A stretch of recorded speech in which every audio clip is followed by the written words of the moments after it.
Eh, Tadi kita sudah mendengar penjelasan tentang historis Imam Syafi'i, sejarah tentang pendidikan beliau. Tadi sudah dijelaskan oleh Tengku moderator. Saya rasa itu sudah lengkap tentang sejarah pendidikan Imam Syafi'i mengenai fikih. Cuman yang kemudian menjadi pertanyaan selanjutnya adalah tadi sudah dijelaskan tentang guru-guru Imam Syafi'i. Tapi guru tauhidnya Imam Syafi'i siapa? Guru tauhidnya Imam Syafi'i itu siapa? Apakah Imam Syafi'i hanya belajar fikih saja dan beliau tidak belajar tentang tauhid? Jadi itu yang jadi persoalan kemudian, kan? Apakah beliau hanya belajar fikih, tidak belajar tauhid? Tentunya kita meyakini bahwa beliau tidak hanya belajar fikih, beliau juga belajar tentang tauhid. Cuman yang mutawatir yang kita dengar, bahkan sudah menjadi sudah menjadi lazim, kalau diitlaq Imam Syafi'i, kalau dikatakan Imam Syafi'i, maka yang terbayang kemudian adalah mujtahid, mazhab, usul fikih.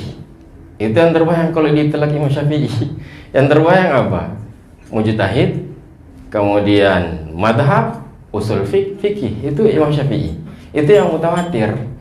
Jadi yang mutawatir artinya itu riwayat itu sudah sampai kepada bilangan yang tidak mungkin orang akan bersekongkol dalam kebohongan tentang riwayat itu. Sehingga kita bisa meyakini bahwa beliau adalah seorang mujtahid, beliau adalah seorang pendiri madhab, beliau adalah seorang usuli, dan beliau adalah seorang fuqaha. Kemudian kalau bicara tentang tauhid, itu tidak ada riwayat yang mutawatir. Tidak ada riwayat yang mutawatir yang menjelaskan tentang riwayat pendidikan beliau tentang tauhid. Jadi karena tidak ada riwayat yang mutawatir, sehingga kalau ditanya kepada kita, kira-kira tauhidnya Imam Syafi'i itu, tauhid beliau tauhid apa? Tentu karena beliau itu hidup pada tahun 100-an Hijriah, karena beliau itu hidup pada tahun 100-an Hijriah, tentu kita akan mengatakan bahwa tauhid beliau ya tauhid Ahlus Sunnah. Tauhid beliau ya tauhid Ahlus Sunnah. Kenapa tauhid beliau tauhid Ahlus Sunnah? Jadi kalau tauhid beliau itu adalah tauhid Ahlus Sunnah, kenapa kita tidak intisab, kita tidak menisbahkan saja tauhid kita seperti tauhidnya Imam Syafi'i? Yang jadi persoalan kemudian adalah kenapa yang dipersoalkan adalah tauhidnya Imam Syafi'i saja? Seharusnya kita harus adil. Kalau bertanya tentang tauhidnya Imam Syafi'i, tanya juga tauhidnya Imam Malik apa? Tauhidnya Imam Hanafi apa? Tauhidnya Imam Ahmad bin Hambal apa? Jadi sehingga oleh penganut mazhab, masing-masing mazhab, dia akan berakidah, misalnya akidah bermazhab Imam Hanafi dan akidahnya Imam Hanafi, dan bermazhab Imam Malik dan akidah Imam Malik. Bermazhab Syafi'i juga akidahnya Imam Syafi'i, dan bermazhab Imam Ahmad bin Hambal dan berakidah dengan akidahnya Imam Ahmad bin Hambal. Tapi kan tidak ada pertanyaan seperti itu. Orang hanya mempersoalkan tentang apa tauhidnya Imam Syafi'i, dan kenapa kita tidak intisab, kenapa kita tidak menisbahkan diri kepada Imam Syafi'i. Kenapa kita hanya menisbahkan diri kepada Imam Syafi'i hanya bidang fikih, tidak menisbahkan diri kepada Imam Syafi'i dalam bidang akidah? Kalau itu pertanyaannya, kenapa tidak menisbahkan diri kepada Imam Syafi'i dalam bidang akidah, tapi hanya menisbahkan diri kepada Imam Syafi'i dalam bidang mazhab saja? Kalau itu pertanyaannya, maka saya rasa bisa kita jawab bahwa Karena yang mutawatir dari Imam Syafi'i itu adalah bidang fikih. Sedangkan dalam bidang tauhid itu tidak mutawatir. Persoalannya, karena tidak mutawatir apa akidah dari Imam Syafi'i, bagaimana bagaimana konsep tauhid yang dikembangkan oleh Imam Syafi'i, karena itu tidak mutawatir. Sedangkan dalam akidah kita harus jazam. Makanya dalam kitab-kitab tauhid, kalau misalnya kitab-kitab yang lain mengatakan amma ba'du, kalau dalam kitab tauhid mengatakan i'lam, ketahuilah. Jadi kalau dalam bidang tauhid itu orang harus jazam. Nah, jadi orang harus jazam, harus pasti, harus didasarkan oleh ilmu. Bagaimana kita mau bernisbah kepada Imam Syafi'i?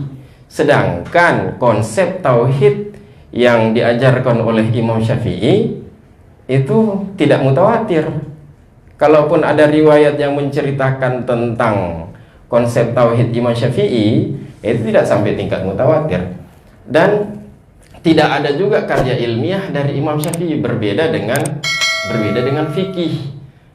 Kalau dalam bidang akidah itu beliau tidak menghasilkan karya ilmiah beliau tidak menghasilkan karya ilmiah dalam bidang akidah. Karya ilmiah artinya beliau tidak menghasilkan sebuah karya yang menjelaskan tentang tahapan-tahapan keilmuan tentang akidah, supaya tidak melompat-lompat kan.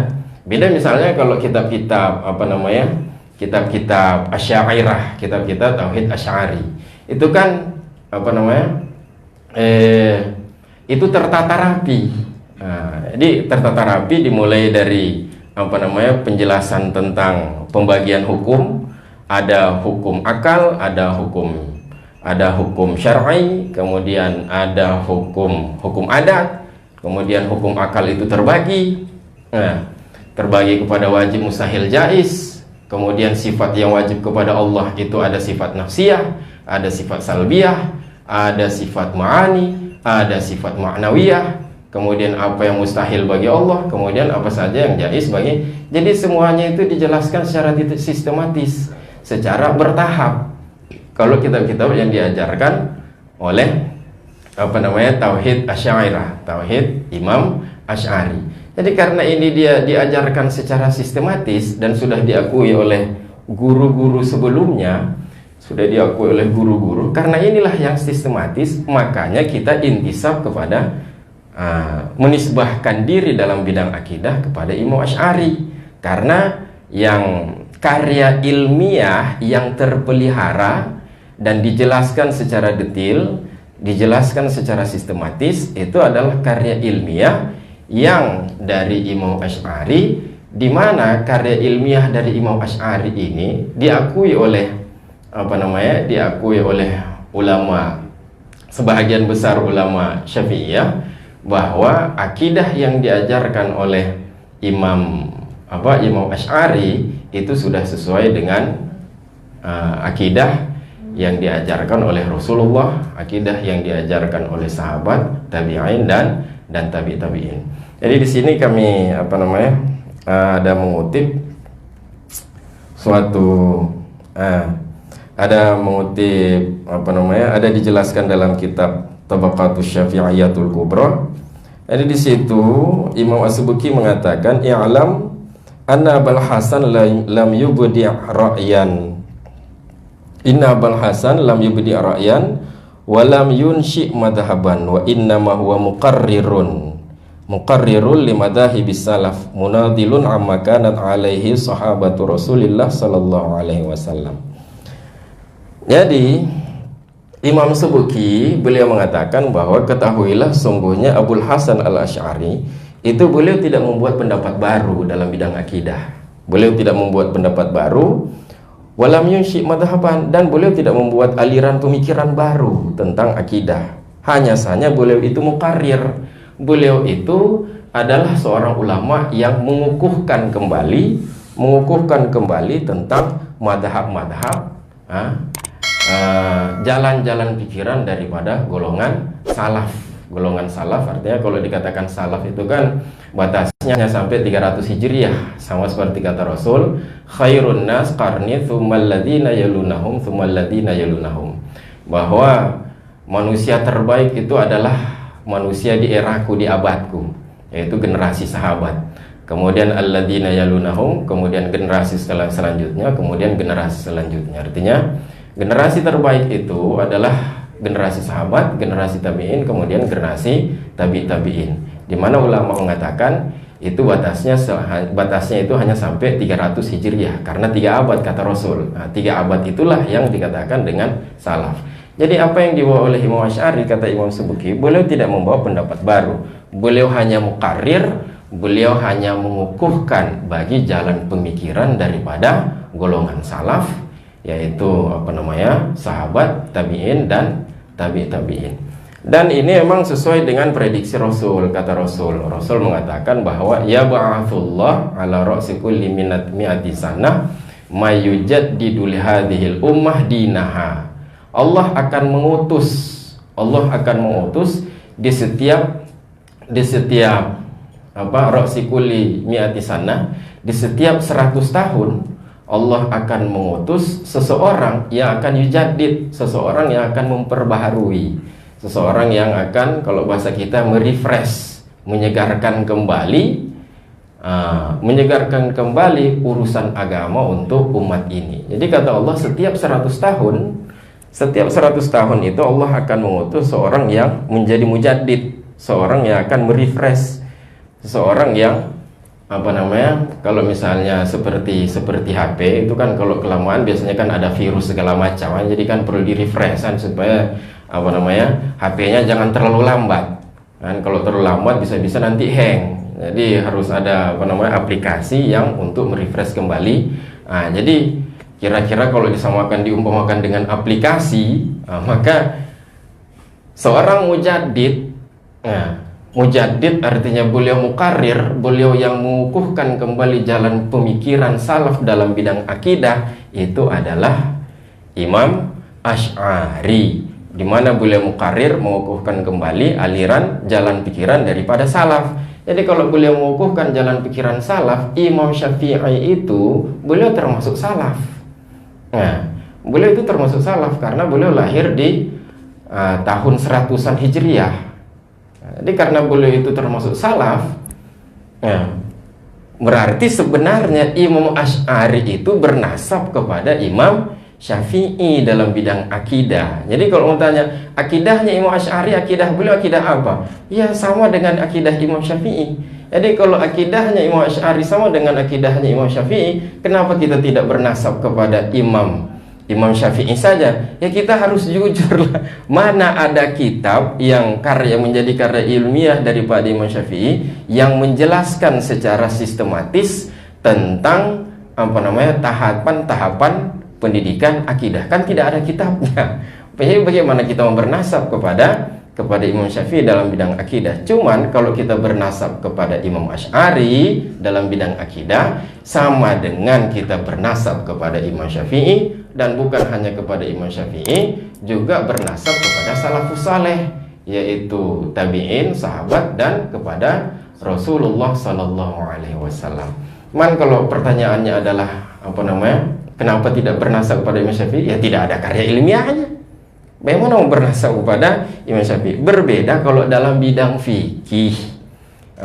Kalau dalam bidang fikih, itu sudah mutawatir itu, dan itu sudah identik. Kalau dikatakan Imam Syafi'i, itu sudah lazim itu. Kalau dikatakan Imam Syafi'i, maka lazimnya adalah mujtahid mutlak, lazimnya adalah madhab. Apa itu madhab? Madhab artinya ahkam mukhtarah.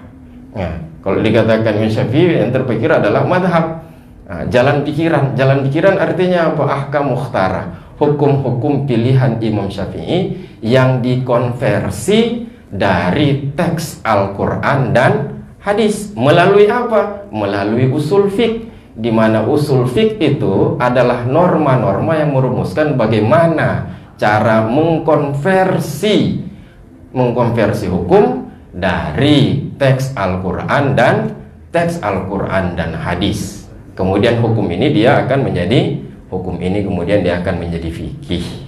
Jadi fikih itu adalah pengetahuan tentang hukum syariat yang berkaitan dengan perbuatan mukallaf, yang jalannya adalah ijtihad. Jadi kira-kira begitu sepintas tentang kalau kita berbicara tentang historis tauhid dan fikihnya Imam Syafi'i. Tadi tauhidnya Imam Syafi'i bagaimana? Tauhidnya Imam Syafi'i karena beliau itu di generasi salaf, tentunya tauhidnya Imam Syafi'i adalah tauhid salaf. Fikihnya Imam Syafi'i, beliau adalah mujtahid mutlak. Jadi beliau adalah mujtahid mutlak. Jadi fikihnya beliau ya fikih beliau sendiri, fikih Syafi'i. Berbeda dengan mujtahid muntasib yang lain. Jadi saya pikir untuk katruk 20 menit lah. Lebih apa-apa. Jadi saya pikir untuk sekilas tentang bagaimana fikih dan tauhid dari Imam Syafi'i, mungkin untuk tahap pertama yang seperti itu. Cuman yang jadi pertanyaan yang agak teringat-ingat di pikiran, kenapa dipersoalkan kenapa dipersoalkan tentang fikihnya fikihnya Imam Syafi'i, tauhidnya Imam Syafi'i. Kenapa itu yang dipersoalkan? Mungkinkah kira-kira kalau pertanyaan dramatisnya kan seperti itu kan, mungkinkah ada agenda tersembunyi di balik pertanyaan itu?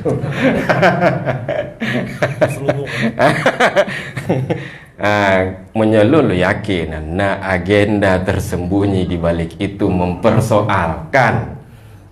Jadi mungkin itu ingin membuat perangkap, ketika orang masuk dalam perangkap itu enak ditarik dalam aliran mereka.